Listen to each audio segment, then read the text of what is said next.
Hello, c'est Adrien, bienvenue sur Home Studio Start. Je me suis rendu compte que beaucoup d'artistes que je forme utilisent le Pro Q3 comme un EQ assez banal, sans vraiment connaître les fonctions cachées derrière ce super plugin. Alors, pour éviter toute frustration, quand je parle de 5 astuces méconnues dans le titre, ce sont bien sûr des astuces méconnues si tu n'as pas encore exploité le Pro Q3 à fond. Si ça fait plusieurs années que tu l'utilises, il y a de grandes chances que tu connaisses déjà les 5 astuces que je vais te présenter. Autre chose de très important, ça fait plusieurs semaines que je prépare un gros cadeau pour te remercier toi et tous ceux qui sont de plus en plus nombreux sur la chaîne. J'en parle en fin de vidéo, donc reste bien jusqu'à la fin. Allez, première astuce, tu peux gérer le volume d'une fréquence isolée. C'est super simple et vraiment efficace pour peaufiner ton mix. Je commence par te faire écouter l'extrait sur lequel on va travailler.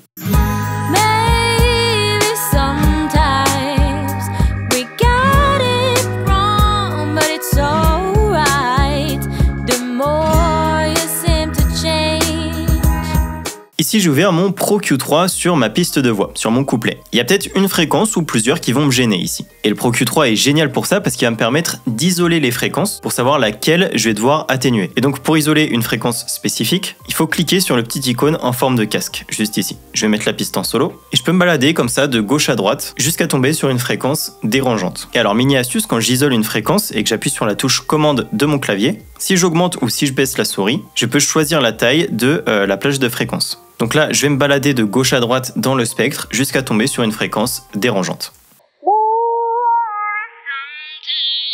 Comme par exemple ici. Alors, peut-être que je suis pas sûr, peut-être qu'elle sonne pas assez fort. Et ben, je vais rester cliquer sur le petit icône de casque et déplacer ma souris vers le haut. Et ça va augmenter le volume de la fréquence.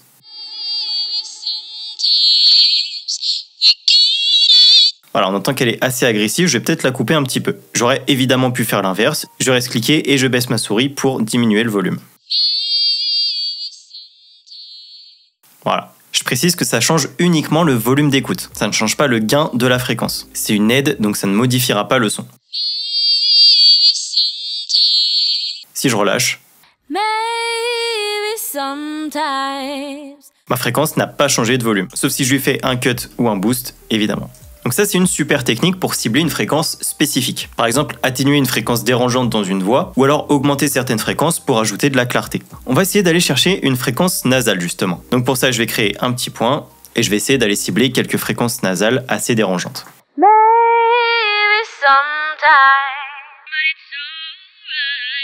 Voilà, vers les 2700, on entend bien ce côté nasal. Ok, je vais la corriger en contexte maintenant.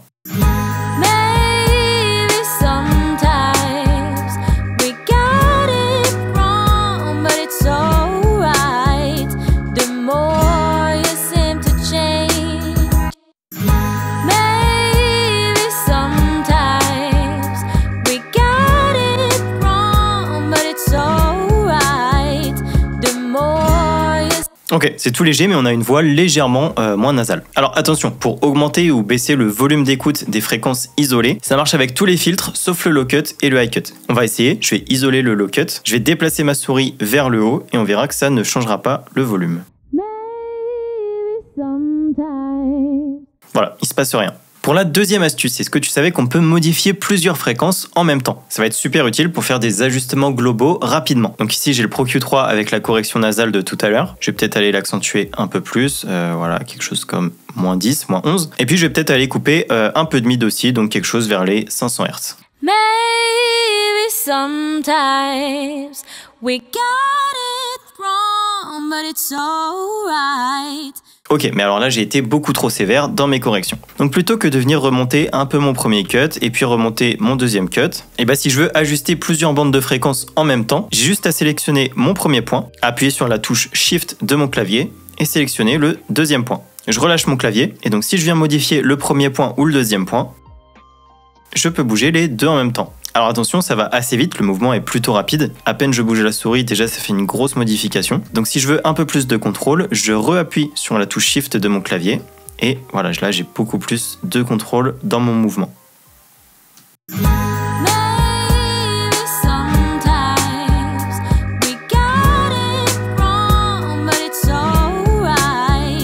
C'est aussi super pratique pour ajuster rapidement des groupes de fréquences. Donc par exemple, je mets un Pro Q3 sur l'instru et je dis n'importe quoi, peut-être que pour l'instru, j'ai envie d'augmenter un peu les hautes fréquences tout en baissant les graves. Je vais créer un high shelf et un low shelf, les sélectionner avec Shift Et je vais pouvoir agir sur les hautes et les basses en même temps.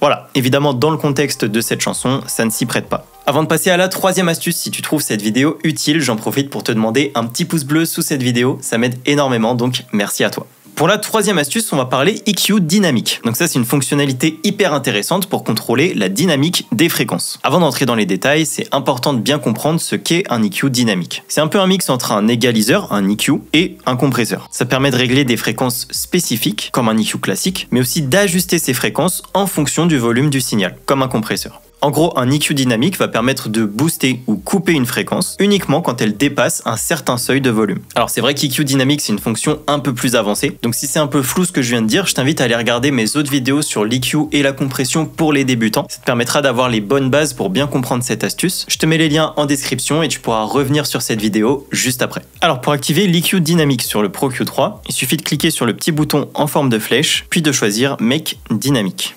Et donc là, on se retrouve avec un EQ dynamique sur lequel on peut choisir la fréquence et le volume, comme sur un EQ classique, mais aussi la plage dynamique. Et donc si je fais play, on peut voir que cet EQ n'est pas fixe. On peut aussi modifier le threshold, le seuil, comme sur un compresseur. Pour l'activer, on clique juste ici sur le petit bouton auto, et voilà, ça nous affiche le threshold juste ici. Avec le threshold tout en haut, il n'y aura pas d'atténuation, ça reste collé sur le point. Et avec le threshold tout en bas, c'est l'inverse. L'atténuation sera à 100% de la plage dynamique. On entend que c'est beaucoup plus étouffé sur l'extrait. Donc l'EQ dynamique, ça va être vraiment bien pour atténuer certaines fréquences ponctuellement. Par exemple, je sais qu'il y en a certains qui regardent cette vidéo qui n'ont pas forcément de DSR sous la main. DSR, je le rappelle, un petit outil qui permet d'atténuer tous les sons S un peu dérangeants, un peu agressifs. Et bah si tu n'en as pas, on peut pourquoi pas utiliser un EQ dynamique pour atténuer toutes ces sibilances, toutes ces fréquences sifflantes dérangeantes. Alors la première étape, ça va être de trouver la fréquence associée au S. Donc pour ça, je vais faire comme tout à l'heure. Je vais isoler ma fréquence et je vais me balader dans le spectre.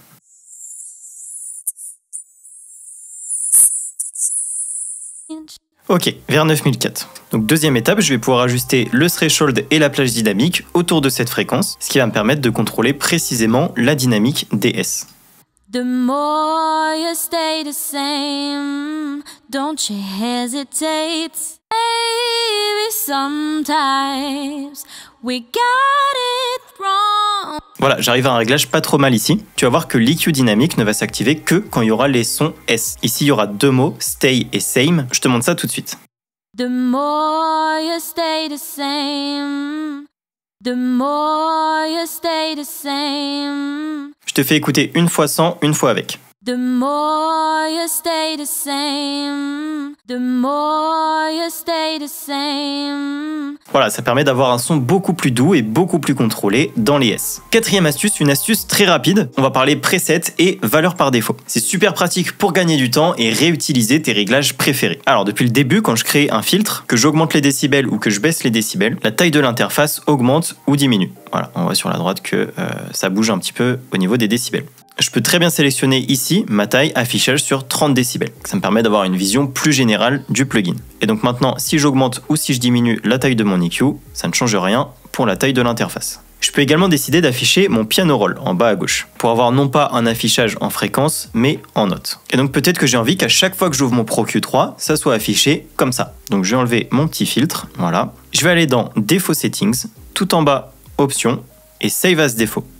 J'enlève mon Pro Q3 sur ma piste, je vais en remettre un, et voilà, on voit que je suis déjà en affichage 30 décibels et que j'ai déjà mon piano roll d'afficher. Je peux aussi bien sûr créer des presets. Par exemple, quand je vais traiter une voix, j'aime bien commencer soit par un low cut, soit par un low shelf. Donc je vais créer dans un premier temps un low cut. D'ailleurs, petite astuce, je suis pas obligé de créer un point, puis de venir sélectionner low cut et de perdre du temps comme ça. Je peux venir mettre mon curseur tout à gauche, faire un double clic et ça me crée automatiquement un low cut. Donc là, on va dire 60 Hz pour 72 dB par octave. Ensuite, je vais retourner dans Défaut Settings. Je vais cliquer sur Save As tout en bas. Et donc là, je vais lui donner un nom. Je vais l'appeler Base Low Cut. Et je termine par Enregistrer. Puis je vais transformer mon Low Cut en Low Shelf.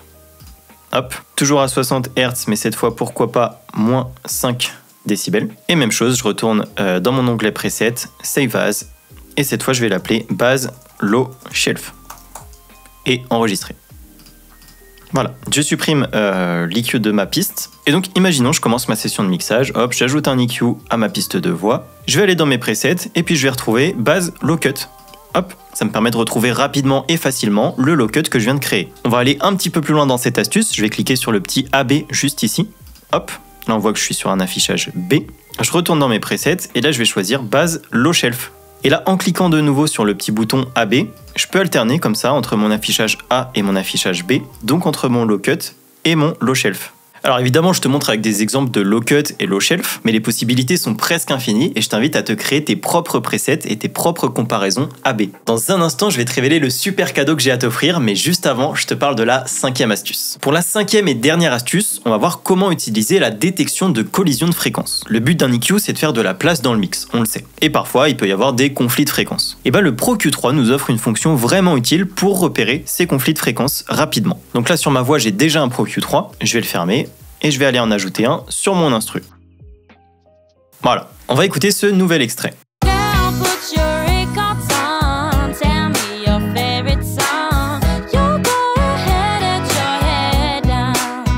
On peut observer que la voix est un petit peu cachée par l'instrumental. Il y a certaines zones de fréquence qui font de l'ombre à la voix. Pour activer cette fameuse détection de collision, je vais aller sur mon Pro Q3 instrument, aller dans le petit onglet analyseur ici, et là je vais pouvoir lui demander d'aller analyser un autre Pro Q3 dans la session. Donc ici celui qui m'intéresse c'est le refrain. Je ferme le petit onglet, et donc quand je vais faire play, les zones de fréquence en conflit apparaîtront en rouge dans mon EQ instru. Ça va m'indiquer les zones où les fréquences se chevauchent et peuvent créer des problèmes de masquage sonore, c'est-à-dire quand les sons, les fréquences se mélangent et deviennent difficiles à distinguer.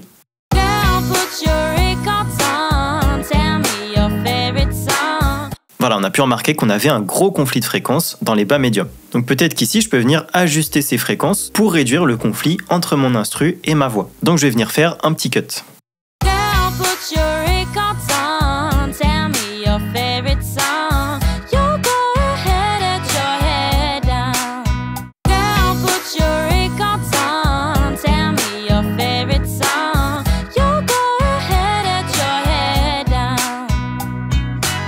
Voilà, quelque chose comme ça, plus ou moins. Alors attention, l'aide visuelle c'est bien, c'est joli, mais le plus important, c'est ce qu'on entend. Donc une bonne technique pour gérer les EQ, c'est de regarder ailleurs ou de fermer les yeux pour forcer tes oreilles à se concentrer sur ce que tu entends sans être influencé par ce que tu vois.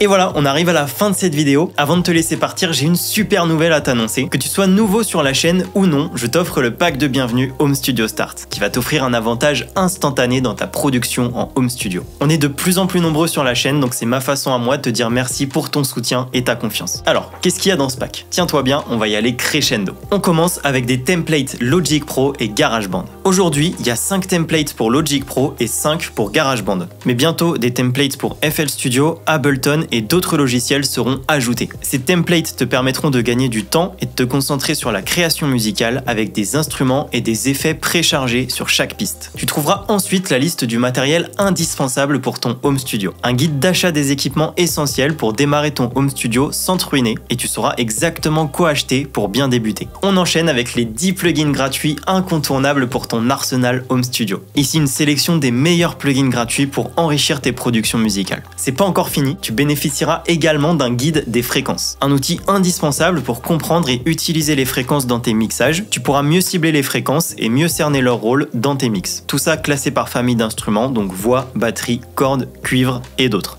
Et on termine avec le cœur du pack, sans aucun doute le plus gros bonus de cette liste, le super e-book Apprendre à mixer comme un pro. Ce e-book, c'est une méthode simple et complète pour maîtriser les techniques de mixage principales. Il va t'apprendre à donner à tes morceaux un son professionnel avec des astuces et des techniques simples. C'est aussi facile que de suivre une recette de cuisine et un atout précieux pour passer au niveau supérieur dans tes mixages. Ce pack, il est entièrement gratuit et il est dispo dès maintenant. Pour le télécharger, t'as juste à cliquer sur le premier lien en description. Je suis super content de pouvoir t'offrir ça et encore une fois tes retours sont très importants pour moi, donc n'hésite pas à me dire ce que tu penses de ce pack une fois que tu l'auras testé. Encore merci pour ton soutien, moi je te dis à la semaine prochaine, ciao.